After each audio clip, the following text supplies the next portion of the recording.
rat part. And then you realize, because they're in prison, these rats will murder themselves because... So there were many there was an experiment done a long time ago, might have been in like the 60s or some shit. Okay. Or even earlier, where, and I'm sure you've heard of this, perhaps not, where there are two things, one's like water and one's like cocaine. Yes. Or morphine or something. I think it was cocaine. And the rat they got a choice, and eventually, so they would try both, and they tried the cocaine, and they literally, mind you, they're in a cage, and they've got like the rolly thing and whatever. They would choose that. You mind fucking gotcha. silencing that shit, man? It just kicks me out of my flow state. Yeah, that fart. So you've got two different things. One is cocaine infused water, another is just pure water. Yep. And they have food and stuff. And the rat would literally choose, it would take the cocaine once, and then it would continue doing it until it died. Yeah. Like, it would take the cocaine until it died. And they concluded that cocaine is so addictive that you will literally do it until you die. Like, that's how addicted. Like, you will choose it over life. You'll choose it over water. That's pretty intense. And food. It is intense. Yeah. Now, later on, I had my own thoughts about that, but this guy also had his own thoughts similar to mine. And so what he thought was, okay, that's interesting, but where was this rat in? You know, what was the environment of the rat? And it turns out the environment of the rat was that he was in a fucking cage. He was in a prison. Right. Right? He was in a fucking prison. So, no shit, he's going to take the cocaine because he has no other things that give him dopamine or that give him happiness. It's, you're going to take something because you're in solitude. You're solitary confinement, just like humans, you know? That's the worst kind of torture you could do to somebody. Yes. Solitary is terrible, bro. Yeah. So, man, you're still on that shit. Even when you silence it. Something important. So, so anyway, this guy came to, he brought up that question, and he said, okay, well, what if we create everything that a rat wants?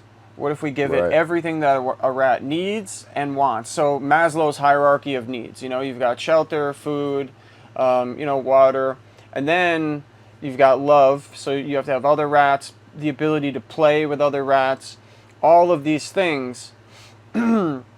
What if we provide all of this to the rat? Now, granted, it would still be in some kind of a cage because it can't be like totally free.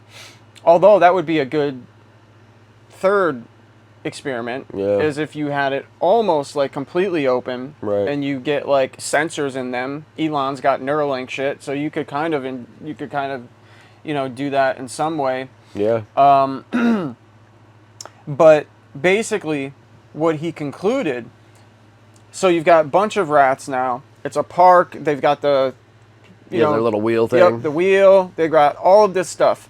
And back to the beginning, they've got, it was like 2 or 3 things. I think it was morphine was this one. Okay. But let's say it's cocaine, morphine, and water. We'll say 3 of them. Yep. Doesn't really matter that much. The point of the point of it is that these rats, now mind you, now it's not just one rat, it's many rats, it's all the rats. Yep.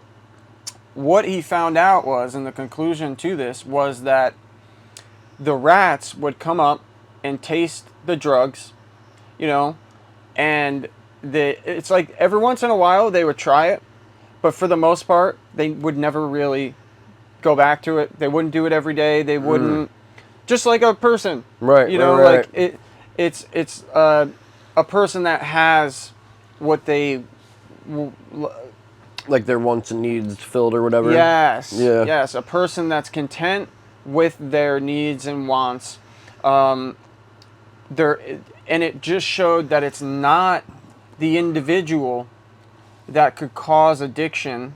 It's the environment that would lead you to become more or less prone toward addiction. You know, like if you're isolated by yourself, you're going to be way more prone to addiction, even if you have food and housing and all of these things, but you don't have, you're not socializing, or you're not doing something purposeful, or you're not with, like a partner or something. You're not developing some kind of loving relationship. Right. Or if you're not, if you're not doing gangbangs at least 3 times a week. Right. It's very important. That is an essential part of life, Absolutely. So the environment was the biggest factor that determined whether or not you are an addict or not, or it was the biggest determining factor of whether or not you're more prone to addiction, or you're more prone to become addicted to this thing. It increases the addictive properties of this thing based on your environment. That blew my mind, and it made sense though. It does make sense. It makes so much sense. So in this reality where we're at, instead of trying to fix, and I talked about like the feeling generators last time, and how like you can treat cocaine addiction, but if you give them sugar or nicotine or any other thing that releases dopamine, it's literally trading one drug that releases dopamine, cocaine, for another drug that releases dopamine, like sugar or nicotine or any of these other things. Right. So you're not solving the problem. You're not solving the dopaminergic addiction. Yes. You're just moving from one thing to another, and you're not progressing in any way whatsoever.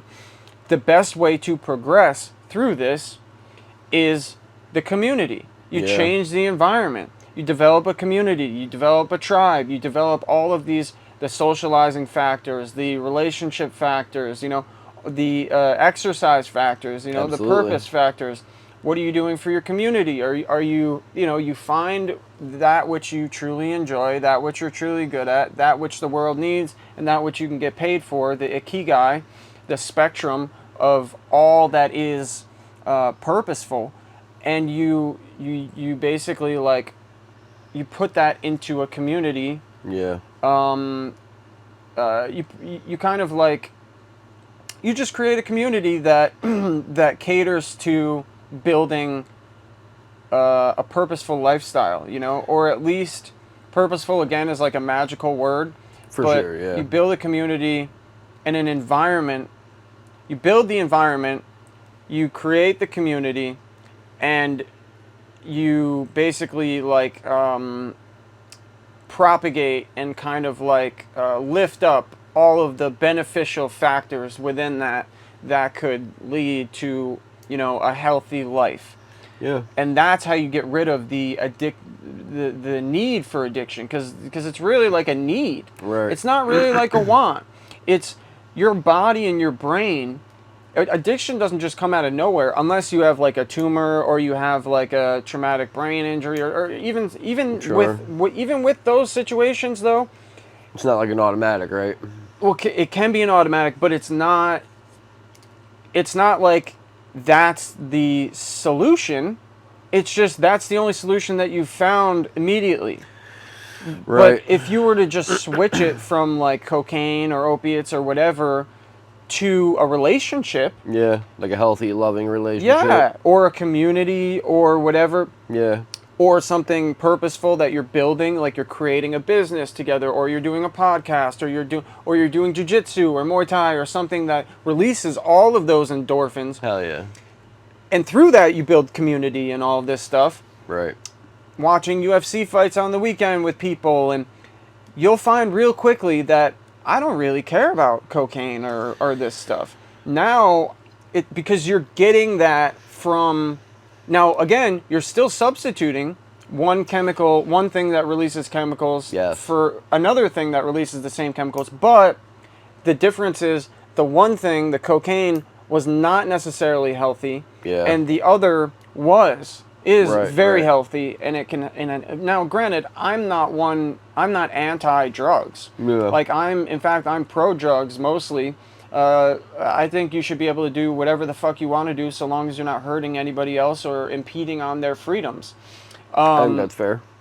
I think that's as fair as it can be, you know? Right. Just don't hurt anybody else and impede on their freedoms and do whatever the fuck you want to do. Absolutely. But in fact, I feel like drugs they're not bad. They can be negative to yourself. You can do harm to yourself if used incorrectly and, too much. But for the most part, I see them as tools to at least I utilize. Now, I'm not saying I do drugs at all. Right. Because, me? Nah. Do I look like the type of individual that would do that? But at the end of the day, if I were to, I would be using them.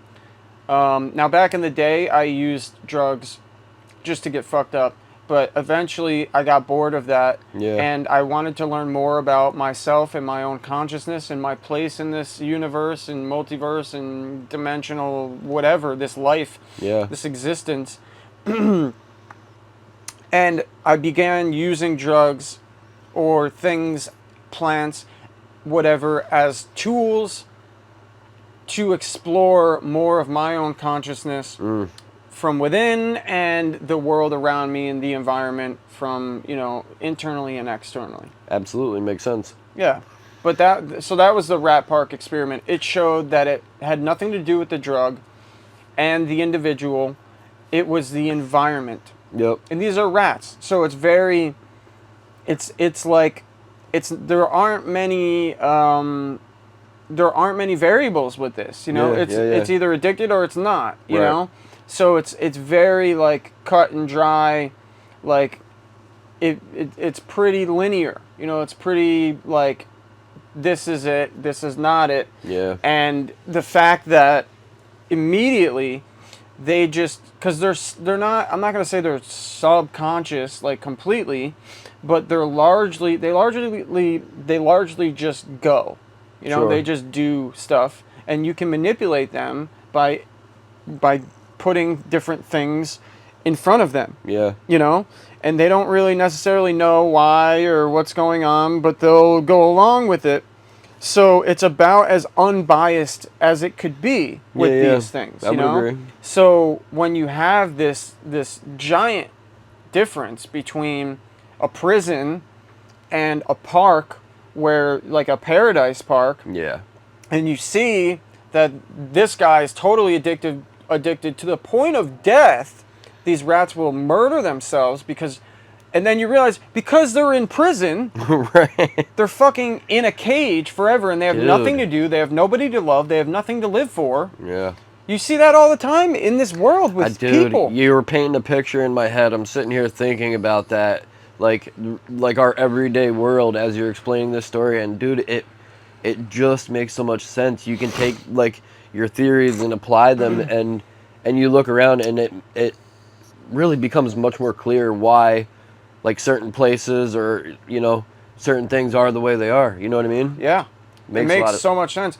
And it's almost like, it almost seems like, I don't want to like hypothesize negatively, but it almost seems like we're being pushed. It almost seems like from the outside, motherfuckers are looking at us like we're the rats, and they're slowly closing the rat. We lived in this giant paradise forever, and they're just slowly caging us in and taking out the social part, taking out the relationship, taking this out, feeding us terrible shit, and where you're left with no other choice. Where you're literally and then they give us the drugs. They give us the antidepressants. They give us all of these things. They give us they basically hand us, the syringe or whatever. Yeah. And it's fascinating. And then you get into like, euthanasia. Oh man. It's Yeah. dude, like if I were to speculate, really, that's what I would do if I were a psychotic asshole who had a fuck ton of power and wanted less people to live, Yeah. you know, and I wanted to propagate more of my own bloodline. Yep.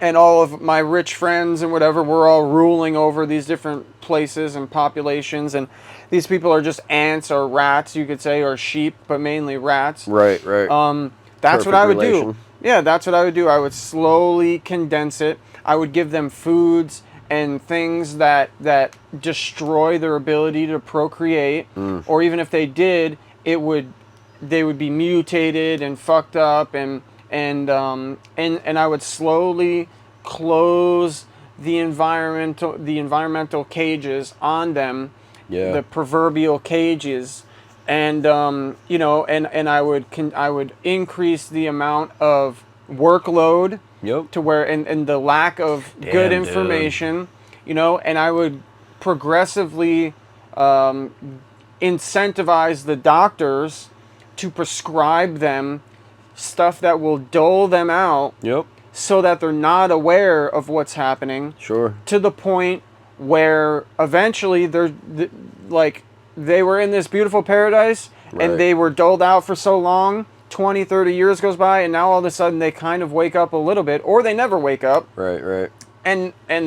But for those that do wake up, they wake up and they're like, holy fuck, Yeah, I'm in a what's this? fucking cage. I'm in a literal prison. Yeah. I have no relationship, you know, no loved ones, no this, no that, no social contact, no community, no tribe, no anything. And here's a gun right here, Right. you know, loaded with my name on it. Bullets, the bullet has my name carved in it. And it's like, no wonder. Yes. No Yes. fucking wonder. So that's where, so to make this even further, Yep. take the gun away. Right. Instead, add a governmental service provided, or a service provided from or by the government Sure. that will voluntarily kill you Yep. if you want to. And that's euthanasia. That is crazy. So when you add my thought experiment, Yeah. and you add, you look at, you know, the cage, you know, progressively becoming smaller with the person and all of the other stuff, and the dulling of the senses and everything, and the lack of this, and then you, instead of adding a gun, you add a button, which is basically like, yeah, we'll take all of this pain away for you. Yep. You know, we'll take it all away for you. It's like, Sad, bro. that is a manufactured, allegedly, like, to me it seems like a manufactured way of of offing people, and Yeah, thin the herd. and you could, yeah, to thin the herd, and you can actually look at it levels deeper. It's like, also, that's like organ harvest. You could take the organs now and sell Yeah. them. It could be a lucrative process. Wow. If you've got I didn't even think of 100, that. I didn't think about it either until just now. It's like, if you've got 100,000 people, that's Yeah. 100,000 hearts and all of these organs going on. Yeah. Stem cells, like blood. You can get. That's a lot of. Anything, yeah. That's a lot of fucking money. Bro. That you can get secondarily to that. Now, I don't know if that's the primary function or not, but it's like that sure as fuck is the primary funding, like external to the situation, because that costs money to kill somebody, you know, and do all It's not of that. free, yeah. Right. So, but it is to them apparently. I'm guessing. I don't know if it is.